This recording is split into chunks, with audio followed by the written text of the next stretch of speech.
Kamala Harris rolls out her disastrous economic plan, and it has Marxist roots. We're going to break all of this down for you today on this episode of the Reconcile podcast.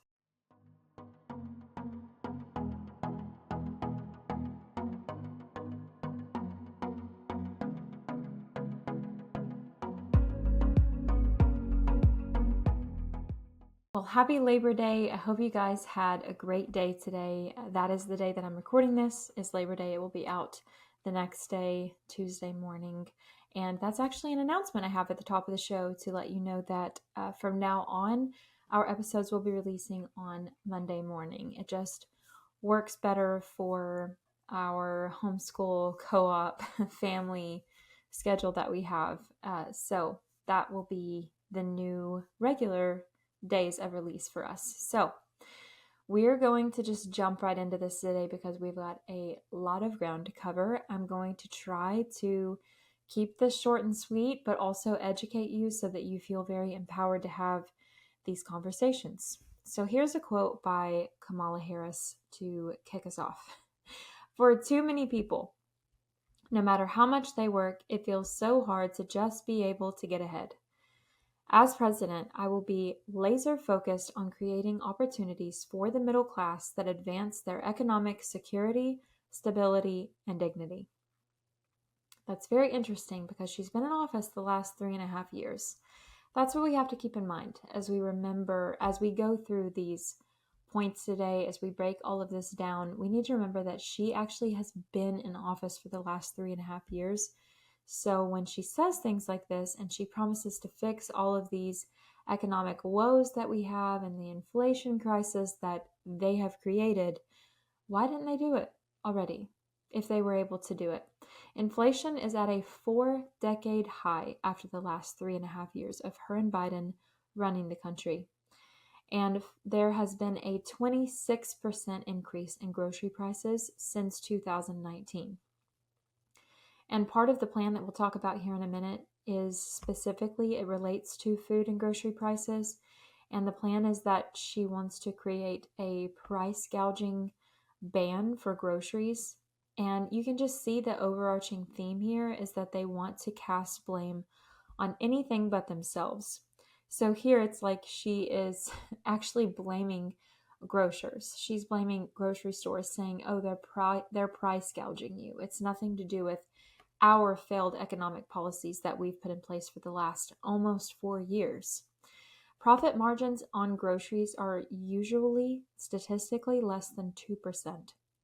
This will only end, if they actually implement this will only end in even more of an increase in prices for the average American, because our government is absolutely hell-bent on reaching down and strangling every last free market that we have as United States citizens, all while blaming the prices on anything but themselves. So we're going to talk about that more, and we're going to talk about how all of that works, because it's actually really simple. It's very basic economics, which then begs the question, are they doing this on purpose, or are they really that ignorant? And I think we're going to see some evidence for one way or the other here in a moment. So, but yeah, why hasn't she already fixed it? If she really believes in this, if she really cares about the American people, we've already been suffering for a while now. People, the average person, we are feeling this too. Like I'm no different than you. We're just a normal family and just living a normal life, and it is so expensive just to live. When we look at our budget, it blows my mind how much money it takes to live a very normal and basic life, not including going on annual vacations or doing the extra things, just basic living. I want to talk about today why these economic policies that Kamala and the left typically push do not work. They just do not work. We can see that through history. We can see that through logic. We can also see that through biblical principles and just relying on God's word for wisdom. So let's go over a few of the points of her economic plan. So the first one is that she would, like we were just talking about with groceries, that she would authorize the Federal Trade Commission to levy substantial fines against grocery chains that implement excessive price hikes. The campaign declined to share additional information such as how Harris defines price gouging. That's very important. How do you define that as the federal government on such an enormous scale? I mean, imagine them trying to regulate every grocery store in the United States. So they declined to share additional information such as how they define price gouging and excessive profits, and whether the proposal would require working with Congress to pass legislation. And this is from Time magazine. For homes, that if you are not aware, there is a serious housing crisis right now. It is very expensive. Most average people are not able, like lower to middle class people, are not able to afford a home right now, especially because of there was really at the same time there was a very high hike in prices of homes, but also the interest rate much higher than when Trump was in office. We bought our home at about 2.5%, and we were extremely blessed and fortunate to be able to purchase a house during that time period under Trump's one of the strongest economies we've ever seen.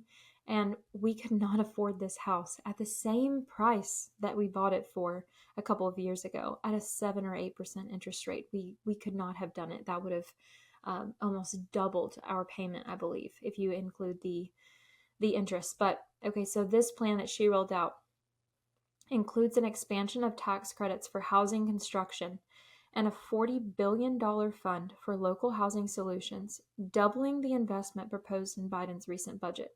Don't forget what I keep saying, that she will be worse. She will be more extreme than Biden. She doubled the budget for this. We're talking about billions of dollars that we don't have. While the Harris campaign touted the efforts as critical to combat a national housing shortage exacerbated by the pandemic, again, they really like to blame this on the pandemic, but there is much more to it.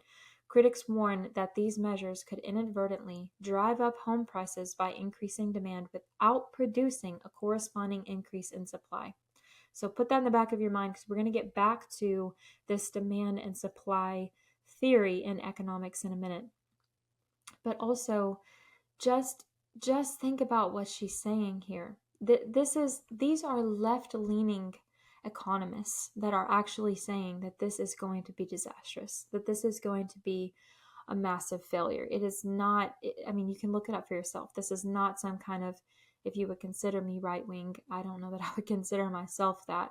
I am going to vote for Trump this year, and we've talked about why and my feelings on that. But if you, let's say you think that I'm biased, okay, these are left-leaning economists in even the mainstream media that are very, very critical of this plan. The last one is in regards to healthcare. So she wants to cap medication costs and cancel medical debt through federal initiatives and partnerships with the state.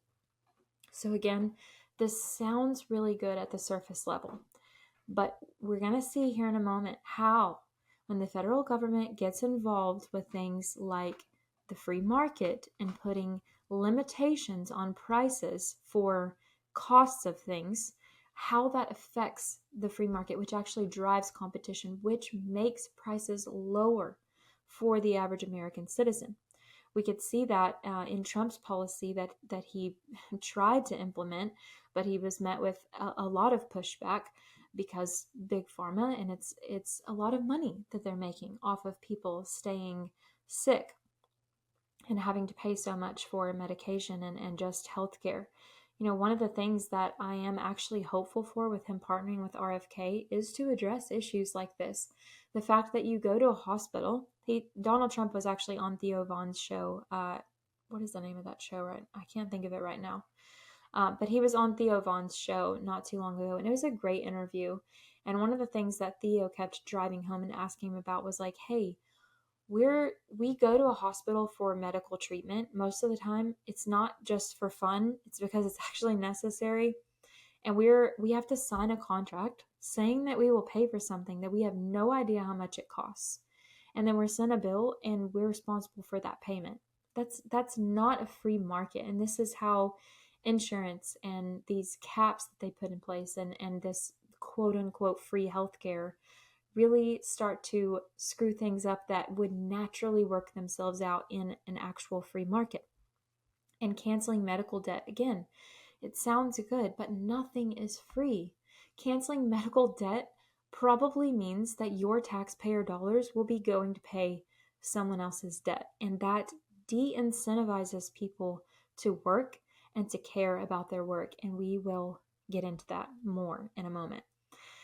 So let's talk about some basic economics. So an economy is really all this comes down to. That word can seem very daunting. It can seem kind of confusing. Like, what does that mean? It's this big, complicated matter. But no, it's really just in any level of society. You could take this from a very small town to on a national level. It's really just the amount of goods and services that are available in a certain market and the amount of demand for those, or the purchase of those demands or supplies and services within that economy. So let's talk about something called the quantitative theory of money. And yes, this is a theory, but I'm going to put a chart up here in a moment where you will see that this theory has been proven to be true. In every single case that we know of, when you have this artificial influx of money printed without a backing, like the gold standard that we haven't used here in the United States for a long time, when you have this artificial influx of money, paper money, because paper money is really supposed to represent something that is actually valuable. It was created just because it was easier to carry around and everyone could have this standard to which it was valued at to buy, goods and services. So that's really all that paper money was supposed to be, but we moved away from having a true backing to our dollar. So when you have this artificial influx of paper money floating around, it directly increases and proportionately increases the prices of goods and services. So therefore, it's decreasing the value of your dollar. And I did a lot of study on this. I'm going to try to bring this to you in a very palatable way for you. So, because it can be a little bit confusing to try to look up on your own. So we're going to try to break this down for you today. So I think it's pretty simple. If you can grasp this today, you're going to be amazed at what you can point to. And our children will be able to point to, if you educate them on this. You'll be able to say, no, that policy absolutely wouldn't work. There are some things that might be more nuanced, but things like free healthcare, free public education, or quote unquote free, because nothing is free, they would be able to know exactly why that doesn't work. So, quantity theory of money. Monetary economics is a branch of economics that studies different theories of money. One of the primary research areas for this branch of economics is the quantity theory of money. According to that theory, the general price level of goods and services is proportional to the money supply in an economy. And I'll put the picture up right now that shows this chart of many different nations as an example of this. While this theory was originally formulated by a Polish mathematician in 1517, it was popularized later by economists Milton Friedman and Anna Schwartz after the publication of their book, A Monetary History of the United States, 1867 through 1960. If you've never heard of Milton Friedman, he is a very, very famous economist, and he was actually world renowned. He was, people reached out to him for advice on through like many major nations throughout the world for economic advice. According to this quantity theory of money, if the amount of money in an economy doubles, all else equal, price levels will also double.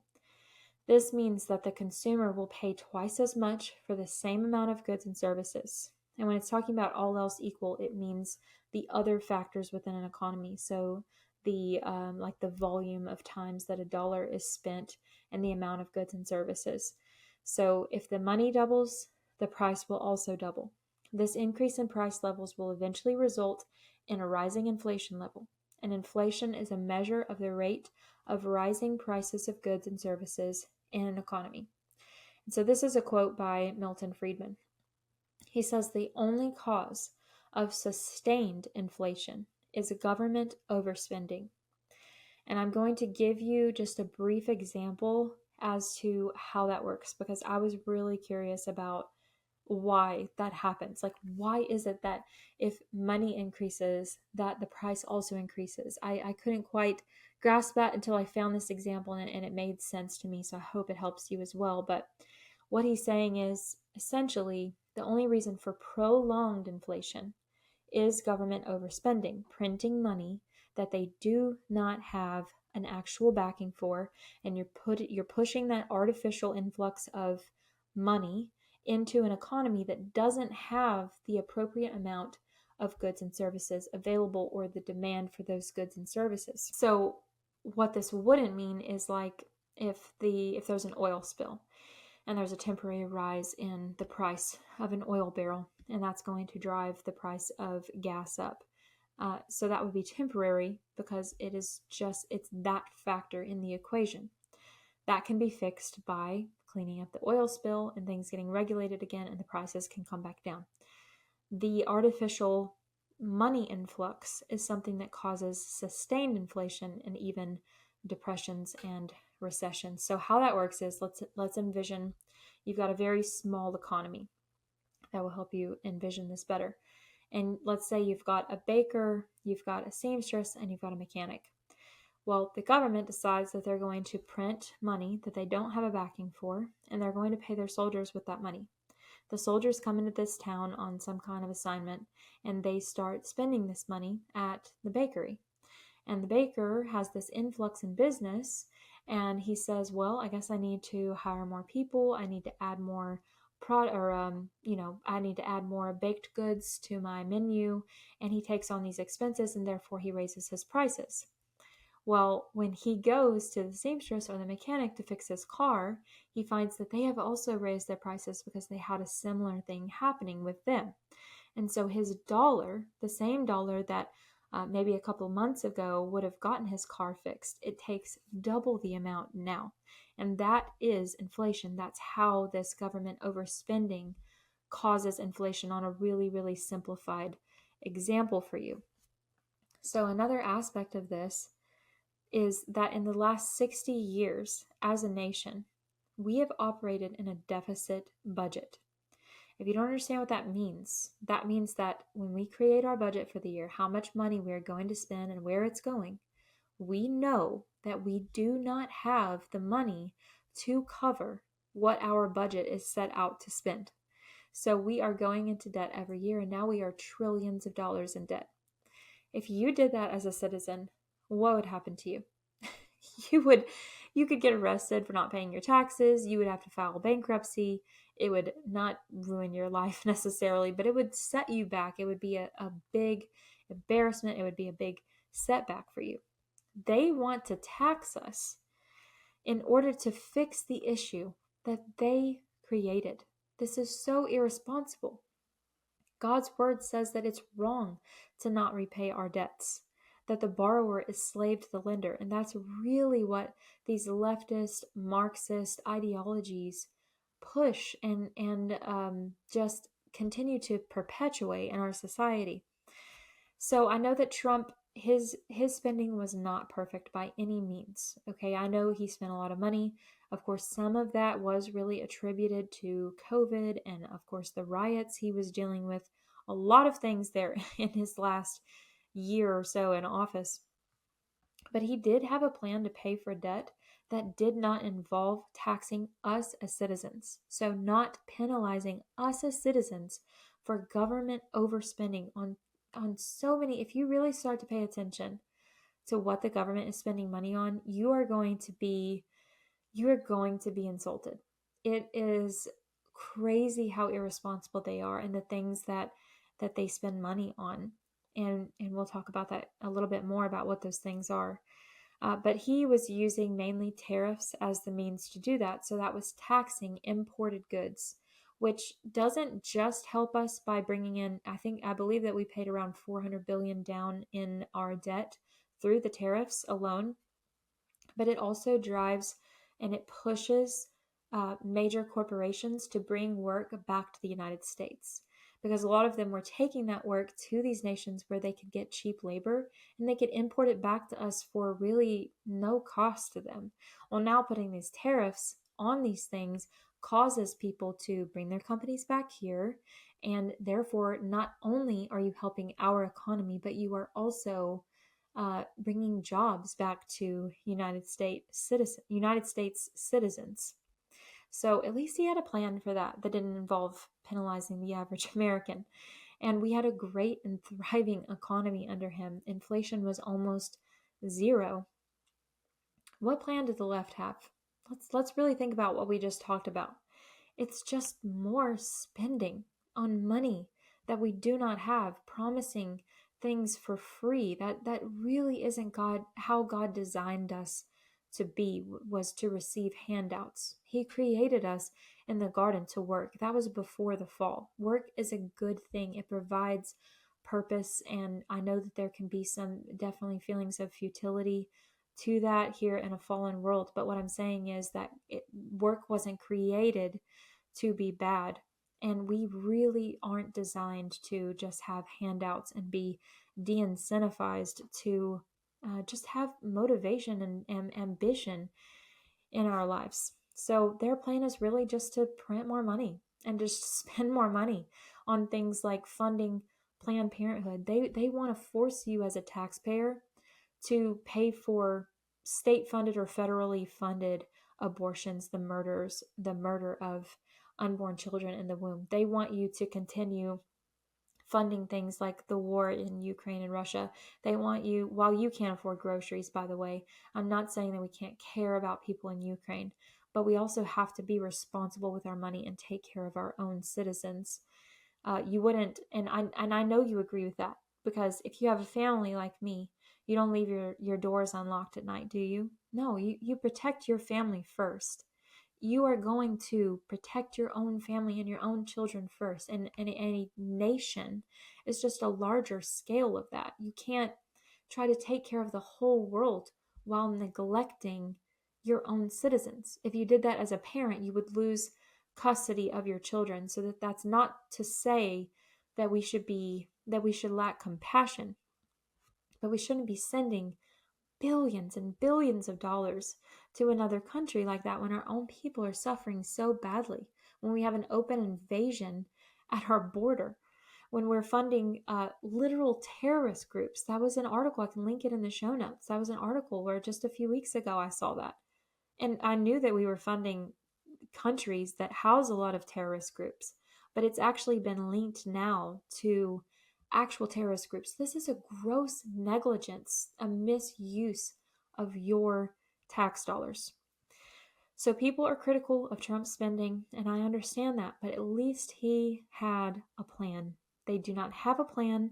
They do not care about that plan. They don't care about if it's logical or not, because they're just assuming that you are ignorant enough to not know that what they're saying is completely illogical. So one of the things that Biden and Kamala promised coming into office, and I'm sure that Kamala will continue to make this promise, is that they wouldn't tax those people that make they wouldn't increase the tax of those that make less than 400,000 in a year. So I would assume, again, that Kamala will take the same stance. But here's the thing. Trump created trillions of dollars in tax cuts for the average American and corporations. They try to say that he was doing big corporations a favor and that was going to hurt the average American. Well, it's actually not true. Because do you remember a few years ago when they were trying to pass the higher minimum wage enforcement, and people were predicting exactly what has happened now at McDonald's? That's just an example. I'm sure there are many more. But McDonald's is not going to lose money as such a massive corporation. So what's going to happen when you increase the taxes of a corporation like that to 28%? You penalize people for owning a company for taking on all the risk and the work of owning such an enormous corporation. You get people to hate them for their wealth that most of them have earned through extremely hard work and sacrificing time with their family and friends. But what's going to happen when you increase taxes on people like that? It's going to trickle down to the average person, and we've seen that. I don't even think there's a dollar menu anymore at McDonald's. And the prices have gone up, so that's one of the ways, but also they cut jobs by putting computers in the lobby to take your order instead of people. So it does trickle down. But this is also what one of Biden's top economic advisors said. Kamala has not responded yet to CNBC's, at least as of, I believe this was August 20th, around there. She has not responded to CNBC's request for a comment on whether or not she would allow Trump's tax cuts to expire, reversing what he did. But Biden's top economic advisor said achieving a fairer tax system would also means we can't extend expiring Trump tax cuts for those incomes above 400,000. So I think it's fair to assume that they would not continue those tax cuts. I don't know if they're able to somehow revise that to where it would only include people over 400,000, but even if that's true, it is going to affect you as well. Do not be believing these lies. I don't remember who it was I was listening to the other day, but they were talking about, it might have been Frank Turek. I really like him. You should watch his YouTube channel, Cross Examined. It's great. He talks a lot about apologetics, but he does include politics and care about politics, as we should, because it affects people, as Allie Beth Stuckey says. But I think it was him where he was kind of reflecting on, he's been an adult a lot longer than me, and he was just reflecting on past presidential candidacies and or campaigns, I guess. And he was saying this is the first one that he's seen where they're saying out loud that they're going to tax people more, and people are actually celebrating it and still voting for them. It's so strange, but it's because truly most of us do not understand these things, and I didn't until I took the time to research this. I don't know if I was taught this in high school. I really don't. If I did, I guess I didn't pay attention. But we need to know these things as adults and be able to articulate these things and why these policies don't work, because this is going to affect you. Do you want to continue the prices of your grocery bill going up every month? Like, do you want it to be harder for your children to buy homes, to own property? Like, that is a thing that is a good desire, and we can see that looking at God's design for civil and judiciary laws in the Old Testament. But again, we'll get there in a minute. But this all just begs the question, if this is such basic economics, we really have to wonder, are they doing this on purpose? Or are they really that ignorant? It's getting harder and harder to tell. So let's get into how all of this ties into Marxism and communism. And I know that this is going to sound a little bit wacky at first, a little bit crazy. And I really didn't set out to talk about Marxism at all in this episode. But the more I researched, this is why I couldn't fit it in last week. The more I researched and I saw the very clear ties to these ideologies, I knew that we had to get into this. So we're going to get into this. So if you don't know who Karl Marx is, he was responsible for, or one of the people responsible for writing the Communist Manifesto, which outlines the ideologies and principles of Marxism. And the way that this started was that he really was trying to figure out, how can we get to a place as a society, essentially, they wouldn't maybe call it this, but essentially as a utopia, where everyone's happy, everybody has the same outcome, which is known as equity. It's not equality, which is equal value of human beings. It's equity. They want the same outcome for everyone. And so this was this manifesto, this was this guideline to create, in his mind, a perfect utopian society where everything's fair, apparently. So what I find interesting is that Kamala's father was a Marxist-leaning economist. So I do not believe that there is any coincidence in what she's saying. We're going to get into three different quotes and isms of her here in a moment. And I also don't think that we should assume, because she's really not a very skilled speaker, a lot of these things have been attributed to her as word salad. That's what some people have said, and they really do not seem to make sense in the moment, but when you hear the ties to it, it all becomes clear. So I don't think we should assume because she's not a skilled speaker, and sometimes she does seem very vapid, and things that she says seem very unintelligent, that she can't be dangerous. So, here are a couple of quotes from Kamala in her campaign. The first one is directly from her. We have the ability to see what can be, unburdened by what has been, and then to make the possible actually happen. This is rhetoric based on the Communist Manifesto. This was something used by Lenin and then Stalin, who took power in Soviet Russia, to intentionally murder, and unintentionally some of them through their policies, but the total was around 20 million people that lost their lives due to Soviet Russia, due to these Marxist communist ideologies, which later some people tried to rebrand as socialist or democratic socialist. So you will hear that. We've heard that in some of these campaigns, or people describing Kamala like, no, it's not communist, it's not Marxist, it's just democratic socialist, which sounds a little bit better, I guess, but it was rebranded as that later to try to reintroduce itself after people really were aware that this was not a good thing and led to some very, very bad outcomes for these nations that tried to implement them. Or not necessarily nations, but Stalin and Lenin were essentially communist dictators. They enforced policies like free healthcare and free public education. They created a secret police force that was meant to censor dissidents, and other socialist communist policies were said to be some of these indirect causes were starvation to nearly 3 million people dying. So an indirect cause of people dying in Soviet Russia was starvation, and that led to nearly 3 million deaths. And that's just reportedly. We don't even really know if that's the full number. Is any of this starting to sound familiar to you? The free, and the censorship? It's hitting a little bit too close to home for me. But anyway, this unburdened concept that was used by them was to say that the burden were these outdated societal norms, like having property rights and the nuclear family and godly morality.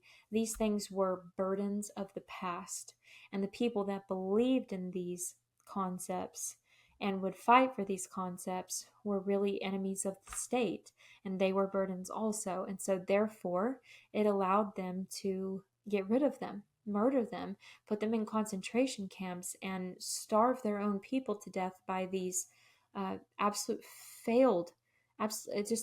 failure of economic policies. So it's just important to remember that nothing is free. Nothing is free. These things always have ramifications. It can sound really, really good, but it does not work. The government was never meant to have so much control, spending so excessively in the name of social justice. In Romans 13, we can see that the primary role of the government was to punish evildoers.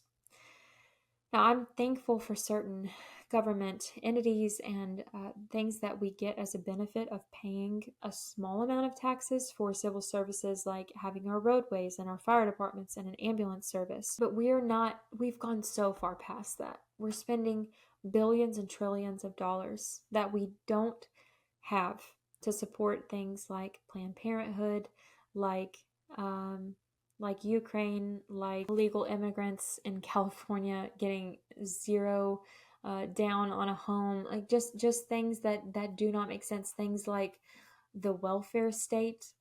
And I know that this is a touchy topic for Christians because you're told that welfare is really, really sympathetic. But here's the thing. We've had the welfare system for a long time in our nation, and statistically, it has not lowered the poverty rate. And what actually happens for most people, I know there are people that genuinely only for a time need it and then they move on and they better their lives. But what usually happens in a welfare state is that it creates this disillusionment and this unwillingness or this lack of motivation to work. And that's just not the government's role. It's not a good steward of money like biblical principles teach. And that's one of the concepts of Marxism, that they don't understand human nature. Because when you have, well, oh, sorry, this is in my next point. So let me hold that thought for a second. But when it comes to things like the welfare state, when we're called to or commanded by God to care for the needy, the fatherless, the widow, that is not a mandate on the government. It's not. The primary role of the government is to punish the evildoer. And maybe we could say to provide some of these civil services. Those mandates are for us individually and as the body of Christ to do those things. And we were better off when we were the ones doing those things and in charge of doing those things. The government involvement has gone too far. We're trillions of dollars in debt, spending money, printing money like it literally grows on trees. We spend it on all of these things that really are just an absolute abomination to God, like Planned Parenthood and these terrorist groups. You can look at history and see that when government gains more and more control and meddles in issues of the people that most of the time in a free market would work themselves out, like I said, through competition. If you're price gouging and you're in a free market, somebody can come in with a lower and fair price and people are going to go buy that product. That's what a free market creates, but they want to villainize a free market by trying to make you hate people that are wealthy, which is really greed. It is not, and it's covetousness. We're commanded by God. That's one of the commandments. Do not covet. Do not want what your neighbor has. And that's what they try to do, is villainize the people that are wealthy. Whether they have worked for that or not, that's really not your business. And most of them have, but even if they haven't, that does not give you the right to sin and covet what they have. But when the government gains more control and they meddle in these issues and they put these bans and they try to do all these things, it destroys civilization. There are plenty of examples of that, even going back to Rome. Rome was not defeated from the outside, but from within. And because of the same inflationary crisis that they created by switching their money to something that wasn't very valuable and printing money and spending things that they didn't have, or spending their money on things they didn't have the money for. Marxism is in direct contempt to Christianity at its core. One of the primary principles of Marxism, one of the principles of its success, so they realized that this was a threat to Marxism, is the destruction of the nuclear family. That's what they pushed for. That's what they said had to happen in order for these Marxist policies to really work, because they knew that the average family with a father and a mother and children weren't going to just hand over their property, weren't going to just work hard so their neighbor could sit on the couch and not work and still make the same amount of money. People don't want to do that. What would be the point of that? You're de-incentivizing people to work. Why would they even try when the government says, no, this is what you get every month? It doesn't matter what you do, how hard you work or how hard you don't. So yeah, like who's going to go for that in a normal family and stable structure? Because God knows and created it this way, that the nuclear family is the backbone of a civilization. So this is a direct attack from Marxism on the created order of God and his design for us. Communism and socialism have never worked. So, like I said, we can look at Rome, but even more recent examples are Cuba and Venezuela. Venezuela was one of the wealthiest nations in South America, and it has been absolutely decimated by the introduction of socialism, which then led to communism. And they're really, really kind of interchangeable at this point. It's just socialism is just the gateway to communism, but it's never worked in history, and there's no reason that it would work here. There's no reason. It completely misunderstands human nature and it goes against Old Testament judicial and civil laws that were God's blueprint for a healthy society and nation. Yes, we're not mandated to follow those laws anymore, but God set up the nation of Israel. Who could know better? Who could have more wisdom than God to set up a nation and how laws should work and how the judicial system should work and court and all of these things that they should work together? Who could know better than him? No one. He gave us the blueprint, but they think they create this God of being able to create this perfect, stable peace on earth, and it becomes a God to them, this utopia that they think they create. Well, listen, Christian, we know that there will not be peace on earth until Jesus returns.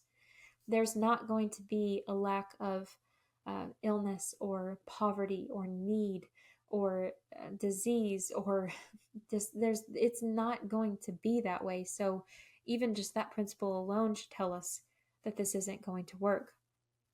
But here's the reality. In just the last 150 years, Marxist regimes have murdered about 100 million people and enslaved more than 1 billion. It is deadly. So here's the second quote by Kamala. It's in regards to equity, which we talked about just a moment ago. It's the equal outcome. Equity is one of our guiding principles. That is a quote from Kamala.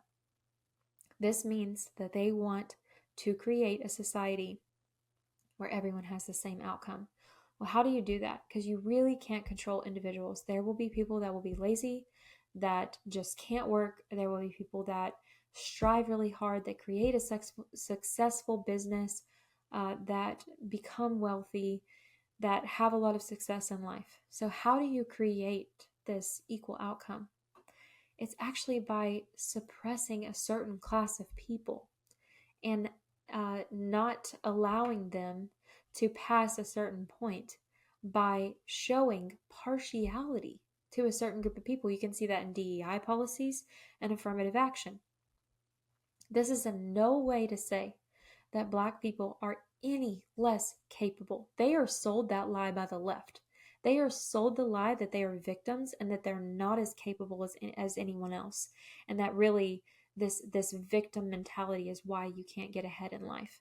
It's ridiculous, and it de-incentivizes those people, and it's a lie about them. They are just as capable, and most people, 99% of people in the United States, believe that and know that.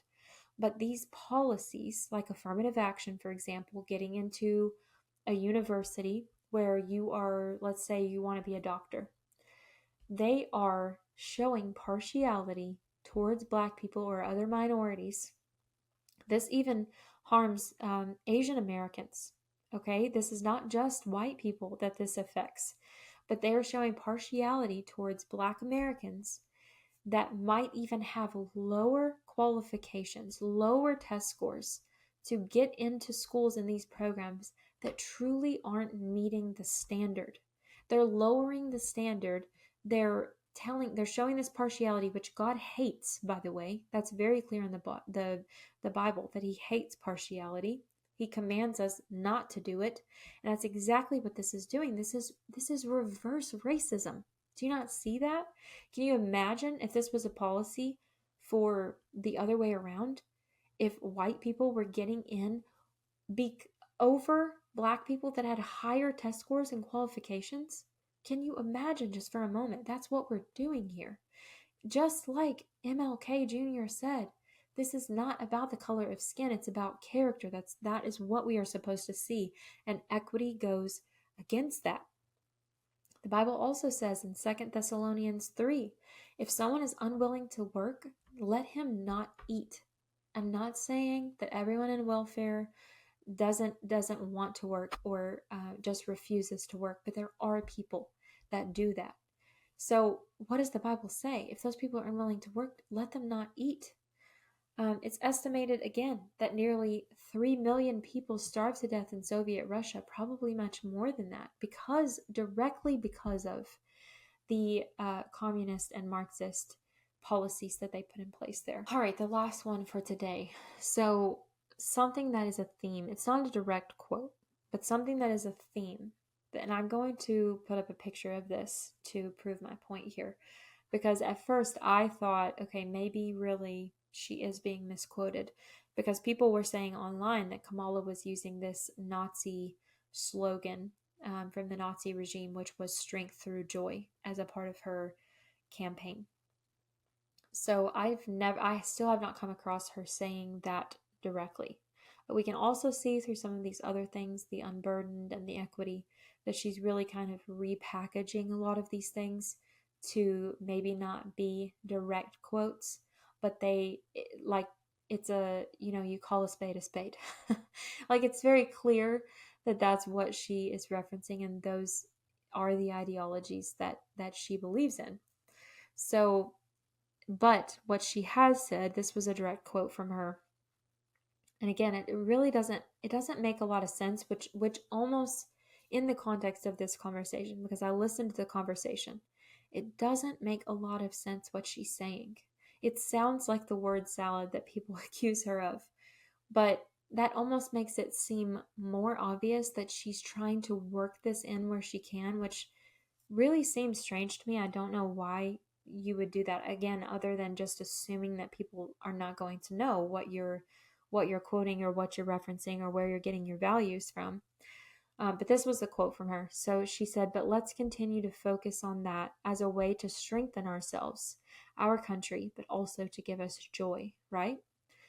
I know that this sounds benign, and I know it sounds even positive, but just take a moment and look at this on the screen, what I'm showing. These are a bunch of headlines. It is really, really strange the amount of times they have used the word joy. And I'm going to give you a couple of more examples, just even aside from this strength through joy, which was from the Nazi regime. It's really weird. I mean, do you see the amount of times they've tried to push this? When in the last 3.5 years has anyone described Kamala as this overly joyful person? I really don't remember this. And so maybe I'm wrong. Comment, let me know if they've been using this the whole time. But I've actually seen a lot of things that point to her being really terrible to work with and like a mean-spirited person. But so although that's not exactly what she's saying, this picture really, really makes me question it. Do we really think that this is just a coincidence?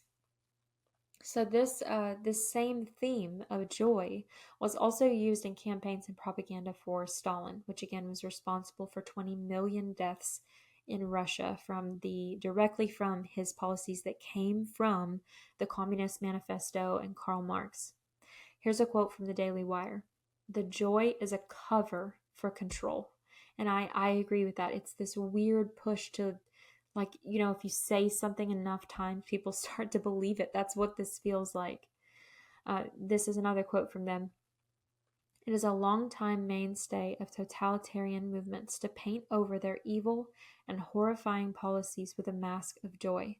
It is a main propaganda point for every fascist and Stalinist regime, every single one.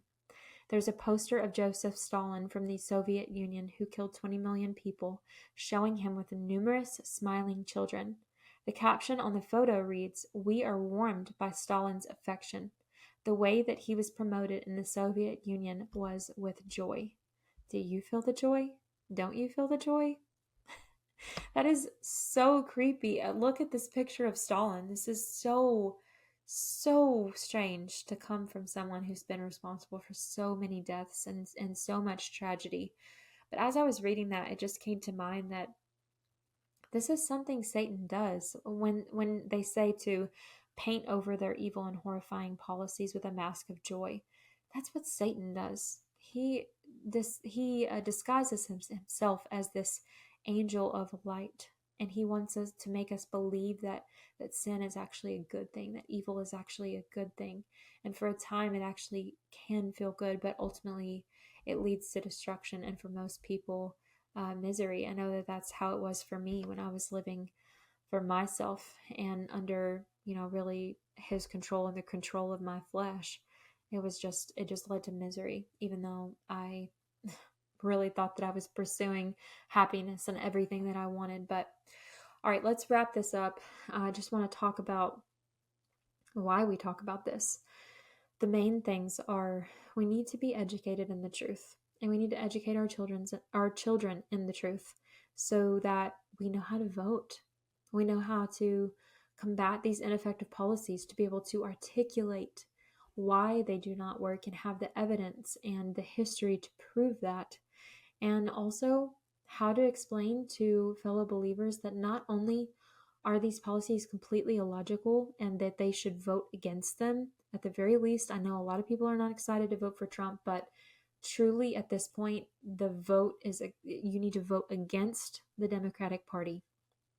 And if you don't vote at all, essentially that's half a vote for the Democrats. So truly we need to be able to articulate these things, to have these conversations with respect and with kindness, but with boldness, but also that this inherently goes against what God teaches about money, about human nature, and just the rights that we have.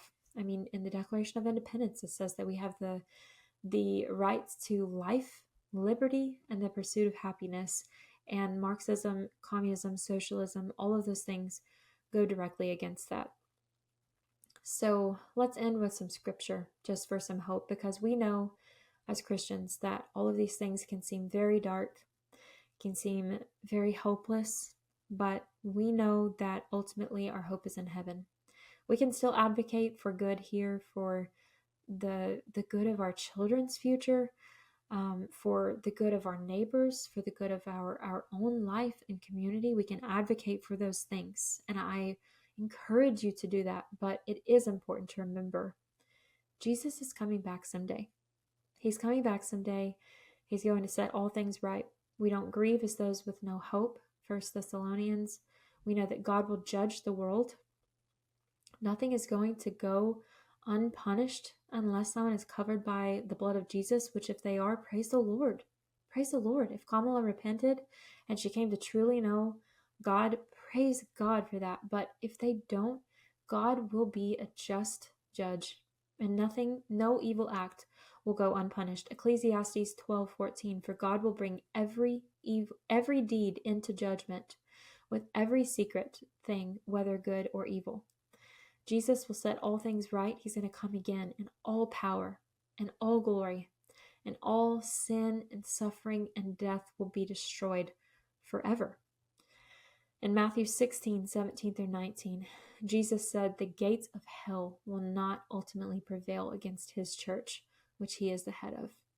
I hope that this has emboldened you, that it has educated you, and that you feel equipped to go out and have these conversations with your friends, with your coworkers, with your family members, with anybody that you get the chance to speak this wisdom and life and truth into. I hope you guys have a great week, and I'll see you next time.